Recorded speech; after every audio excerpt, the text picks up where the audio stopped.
सचिवालय में सीएम की बजट घोषणा अनुसार बनने वाले हाईटेक भवनों के निर्माण का प्लान अब बदल दिया गया है। कार्मिक विभाग के अधिकारियों और पीडब्ल्यूडी प्रमुख सचिव की ओर से इस नए प्लान की रूपरेखा तैयार की गई और उसके तहत डीआईपीआर का मुख्य भवन सचिवालय परिसर से बाहर जाना तय है। तो वहीं सरस कैंटीन के पास भी नया भवन बनना प्रस्तावित है। पेश है खास रिपोर्ट। सचिवालय के लिए 23 मई 2022 को सीएम गहलोत ने सचिवालय में कक्षों की कमी के मद्देनजर ग्राउंड फ्लोर मिलाकर 5 मंजिला नया भवन बनाने की घोषणा की थी। इस भवन में बड़ा ऑडिटोरियम होने की भी बात कही गई। इसे लेकर रूपरेखा तैयार है और विस्तृत प्लान की तैयारी है। क्या है इस प्रस्ताव में? करीब 130 करोड़ रुपए की लागत से बनेगा भवन। मुख्य सचिव और उनके कार्यालय के लिए होगा पूरा अलग गलियारा। सचिवालय में ही बनेगा अलग भवन। वित्त विभाग, गृह, कार्मिक विभाग हो सकते हैं यही शिफ्ट। पंचायती राज खंड से पूर्व तक के भवनों और कैंटीन्स का हिस्सा आएगा इसमें।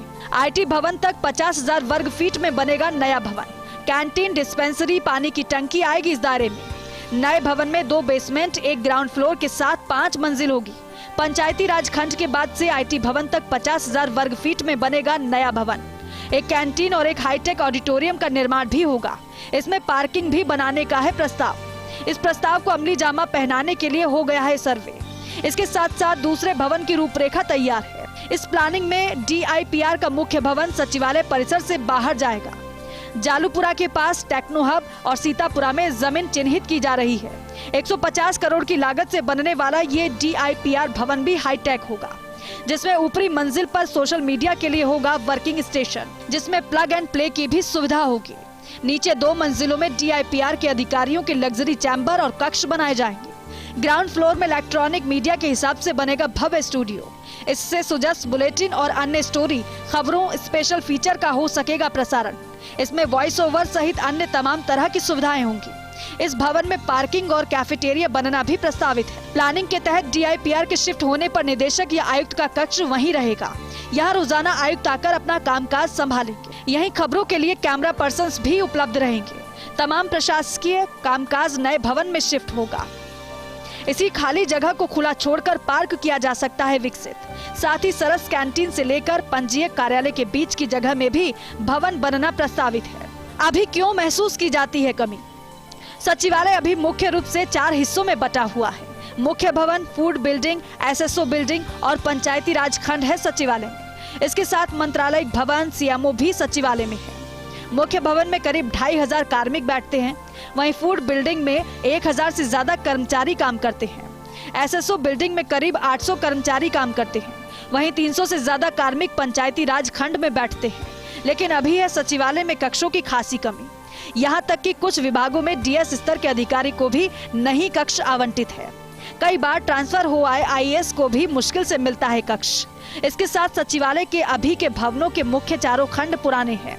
कई बार बारिश में छत टपकने, फॉल सीलिंग गिरने की समस्या आती है। वहीं सबसे बड़ा सरकारी भवन होने के बावजूद सचिवालय में ऑडिटोरियम नहीं है। इसी कमी के मद्देनजर सीएम गहलोत ने ऑडिटोरियम सहित बड़े भवन की घोषणा की है। सचिवालय में नए भवन की भेंट चढ़ेगी कैंटीन और डिस्पेंसरी। इसके साथ ही अभिलेखागार में है बेशकीमती दस्तावेज। राजा महाराजाओं के समय की बेशकीमती जमीनों के दस्तावेज हैं।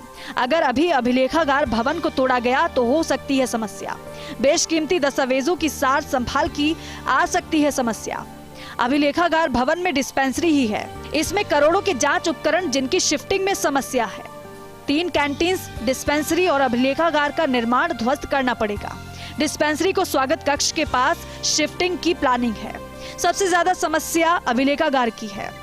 अभिलेखागार अन्य शाखा मिलाकर हजारों कर्मचारी प्रभावित हो सकते हैं।